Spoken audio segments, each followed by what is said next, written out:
the h7 pawn is pinned, so he cannot capture the knight. And after king moves, we can take the rook, because now the knight will be pinned on the f7 square. Hey guys, this is Andy from Noctie, and today we're gonna go through the weekly scenario for week 43 of 2025. Let's take a look at this week's scenario. This week's position comes from a game by former World Champion Ding Liren playing as white against Ernesto Inarkiev as black.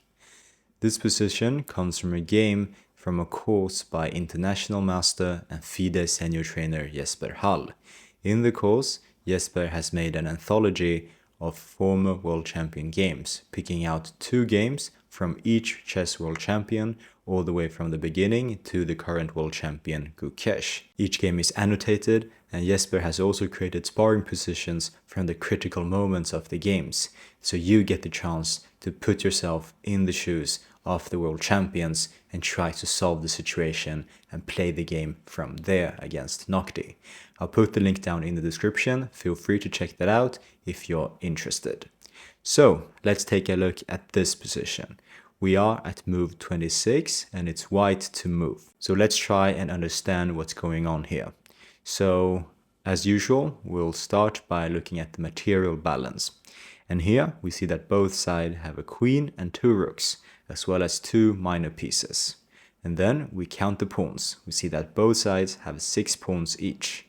So we can conclude that the material balance is equal. However, there are several imbalances here if we look closer.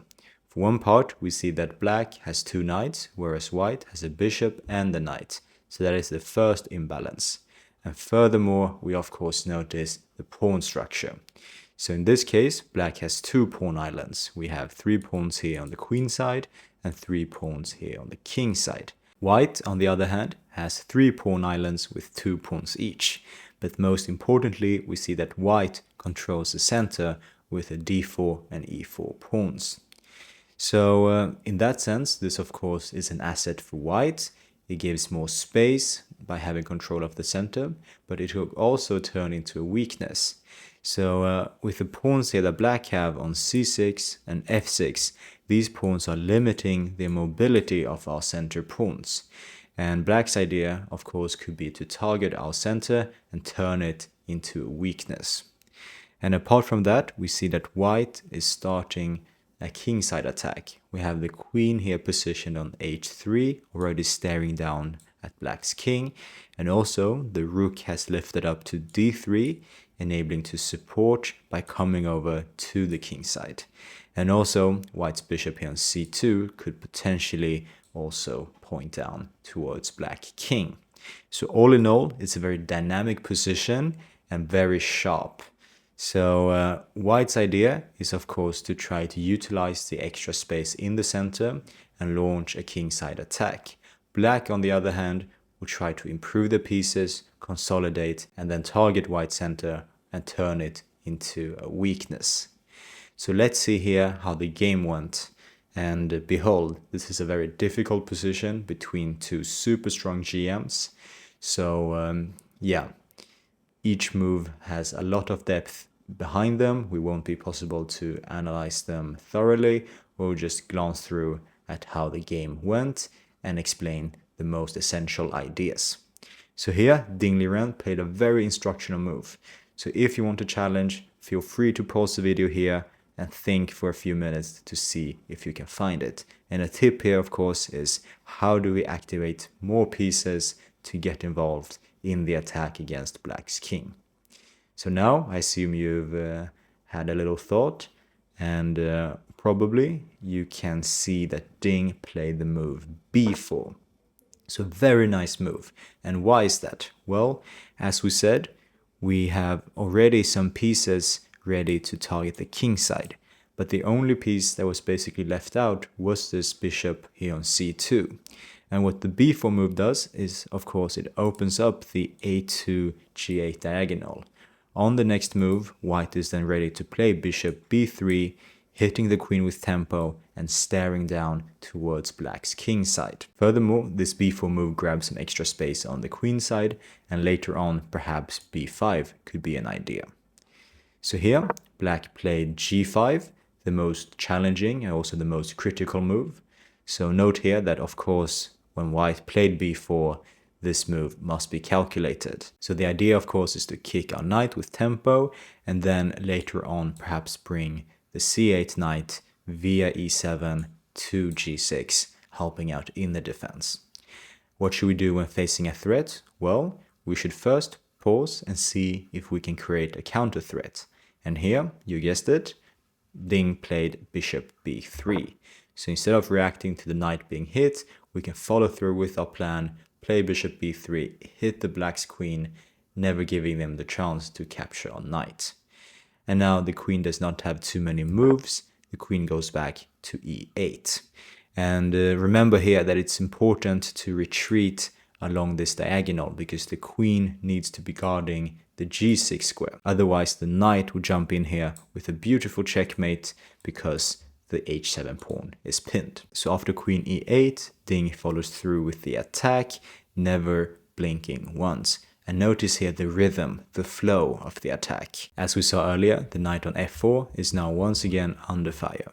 So what should we do? Should we retreat it? No, not yet. We can create another threat. We play queen h6. And of course, if black takes our knight, we can swing the rook to h3, creating a checkmate threat on h7 that can't really be stopped. So for that reason, black does not take the knight, but instead they capture the e4 pawn, which is hanging. And once again, just a quick reminder, these are two super GMs and Ding of course being a former world champion.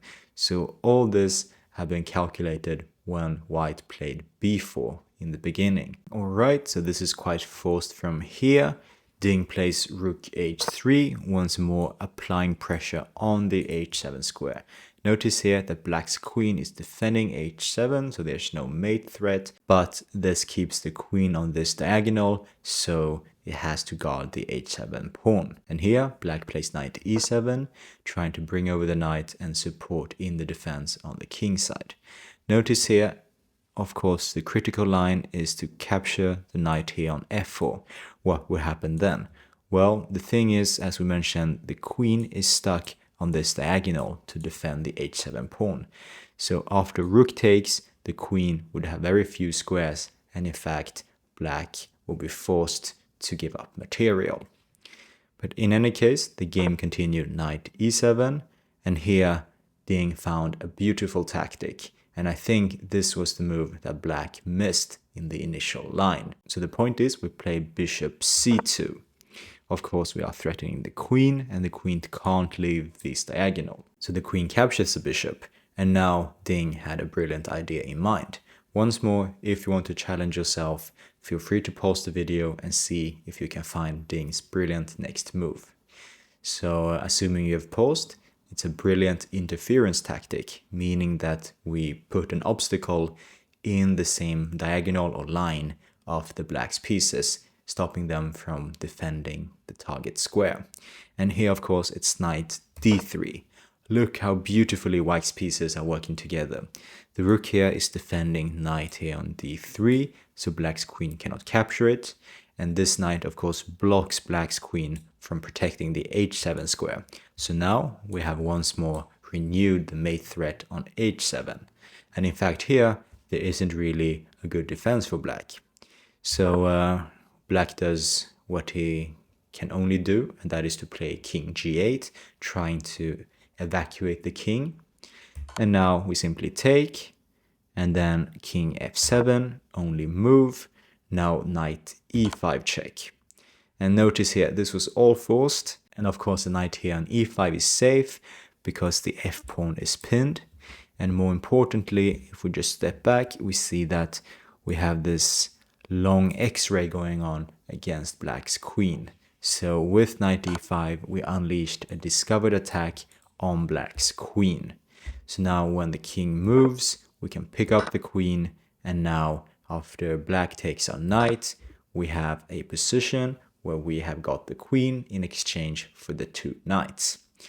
And here the game continued for some more moves, but it's obvious here that white is winning, and especially with black's king being so exposed in the center of the board. So yeah, that was the game continuation, and we'll definitely take inspiration from that as we play against Noctie. Okay, so here we are. It's our turn to play against Noctie. And yeah, just like we analyzed, I'm gonna follow in Ding's footstep and play b4. It's gonna be interesting to see how Noctie responds. Okay, so already at the first move, we have a deviation from the game. In the game, remember, Inarkiev played g5, really challenging our knight and going into this forcing line. Instead, Noctie plays knight d6, which seems like a logical move, trying to bring the knight back into the king side in the support of the defense. So, the first line, of course, that we would like to look at is bishop b3, hitting the queen. Okay, so here black's idea, I suppose, is when we play bishop b3, they can play knight c4, blocking off the bishop against the queen. Let's see. But wait a second, I think we have a tactic here that refutes that line. So after bishop b3, knight c4, we capture. The queen is forced to capture, otherwise we'll be just up a piece. And now we can utilize the pin here along the h-file and take the g-pawn here with the knight. So the h-pawn is pinned, so he cannot capture. King is forced to go to g8, and then we can just win the rook. So after bishop b3, I think Noctie is forced to go to e8, just like the game. And then we should be able to continue with the game idea of queen h6. Yeah, let's try this out.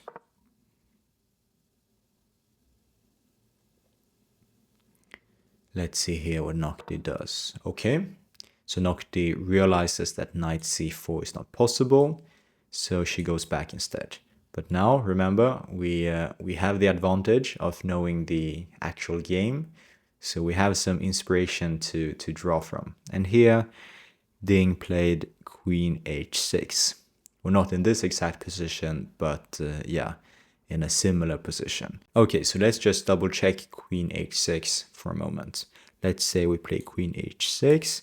What if black tries to kick us back with knight f7? Then we have knight takes g6 check once again, because remember, the h7 pawn is pinned, so we cannot capture the knight. And if the king moves, we can take the rook, because now the knight will be pinned on the f7 square. Okay, but black is not forced to play knight f7. So here, if black follows the game idea of playing queen takes e4, we can play, let's see here, rook h3. And now, since black has not played g5, we are threatening checkmate on h7. And I think from there, the only move is g5. But then we'll have the same idea from the game. Okay, let's try that. Nice, we got a purple move, so it's reassuring to see that Noctie agrees with the idea. I remember, purple is excellent, blue is great, and green is a good move. Okay, and here I think we just transpose into the game, don't we?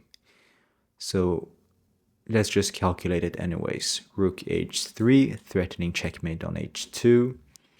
If black plays queen takes, then we have bishop c2, queen takes, and knight d3 idea. All right, let's do that.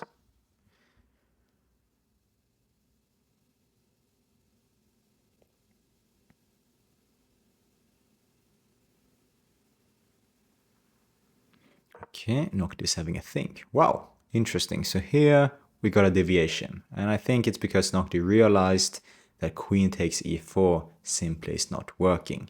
So here she tries to block with the knight, but it seems that it is just hanging, isn't it?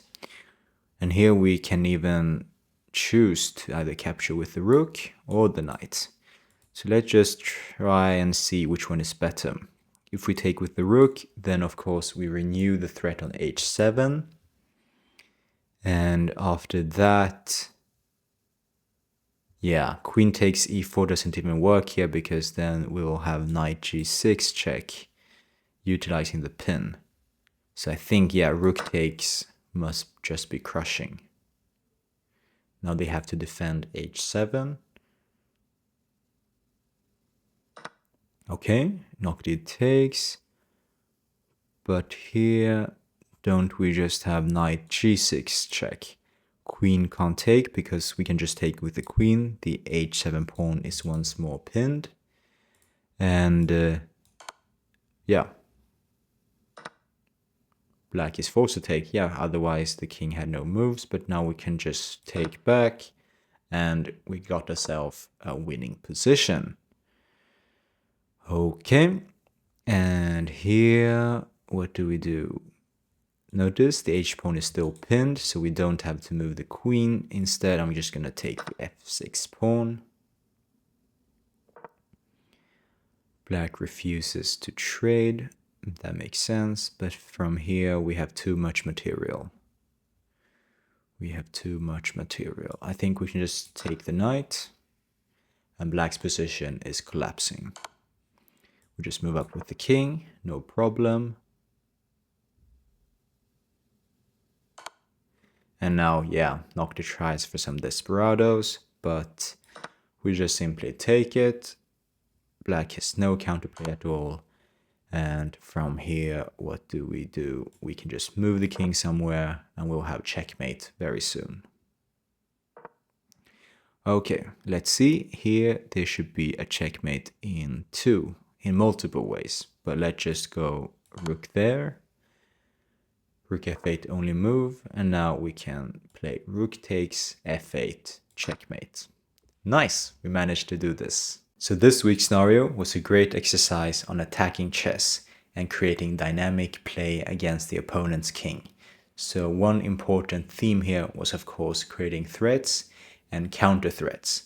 So for both sides there were many moments where they were facing a threat and instead of responding to it passively they could create a counter threat. And yeah, we had of course the privilege of following the game ideas between former World Champion Ding Liren against Ernesto Inarkiev. And we took inspiration from that game, applied it against Noctie, and even though we got some deviations, in the end we transposed into a similar result as the game. Feel free to follow the link in the description if you want to check out the full course on World Champion Games by International Master and FIDE senior trainer Jesper. And as always, thank you so much for watching and happy playing. Bye bye.